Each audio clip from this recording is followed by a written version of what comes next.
lahir besar di Nganjuk.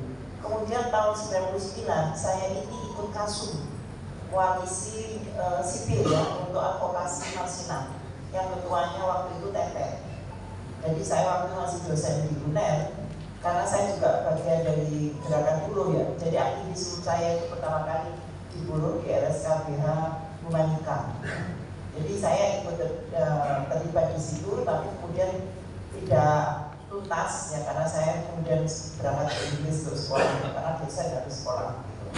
Saya satu divisi dengan almarhum Munir. Jadi wah ini utang saya di tahun 99. Jadi saya seperti memori kepanggil gitu loh.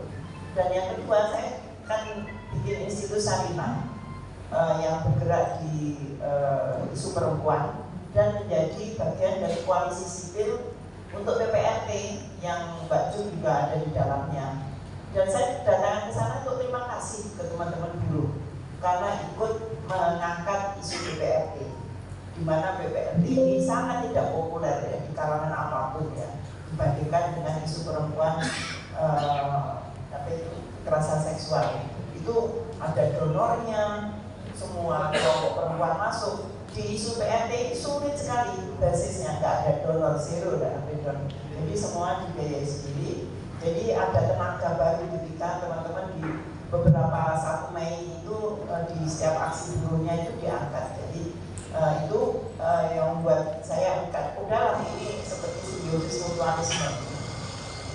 Jadi saya mengajukan diri, aku aja yang nulis naskah akademik dengan teman-teman di Institut Sarinah gitu.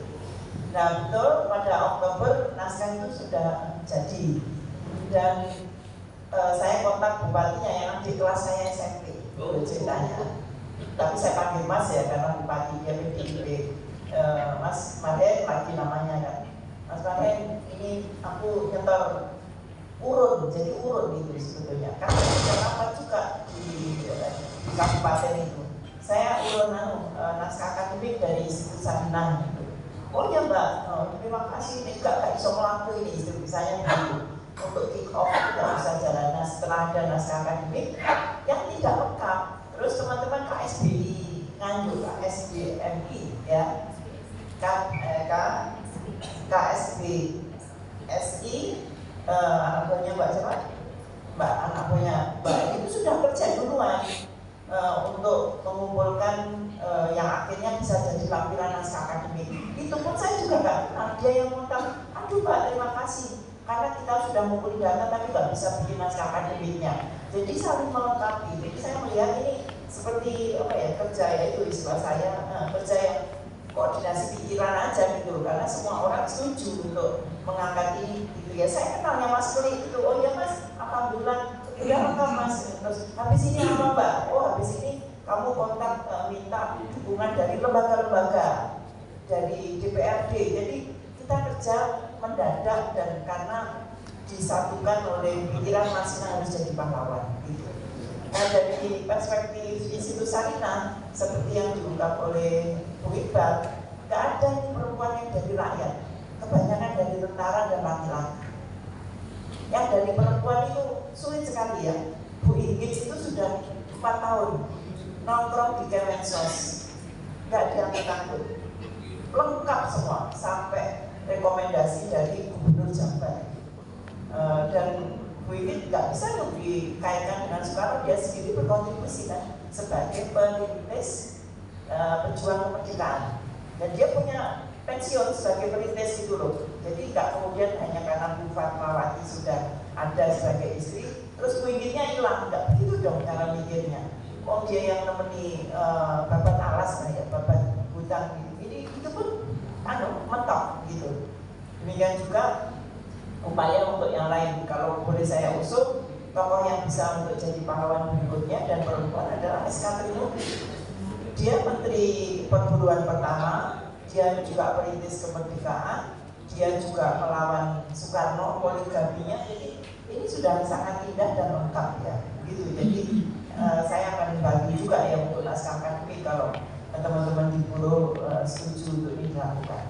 Jadi seperti itu. Kalau kemudian ada dugaan apa ini sebagai bagian dengan Soeharto jadi pahlawan, enggak ada dong.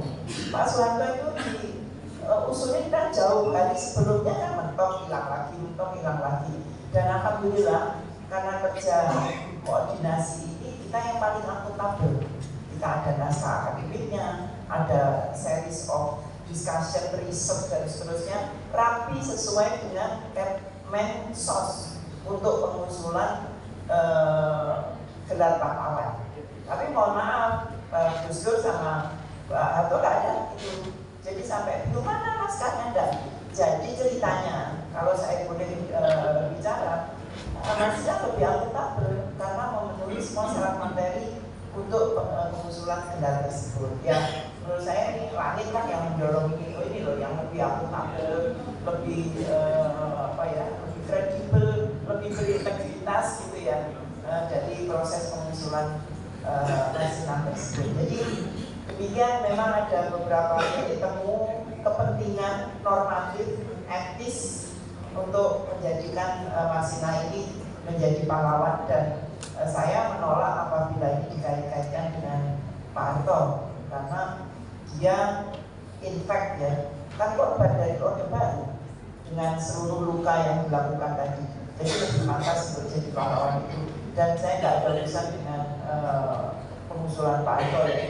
Marsina sendiri sudah memenuhi syarat berlebih ya untuk dijadikan pahlawan. Dari naskah yang saya tulis itu ya, pola personality, kemudian kontribusi dan dampaknya itu real ya, dampaknya terjadi perbaikan sistem hukum, sistem politik, dan salah satunya disebabkan oleh kematian Marsina tersebut dan perjuangan Marsina. Dan dia menjadi role model bagi aktivis perempuan, mengorbankan diri, sudah selesai dengan dirinya sendiri.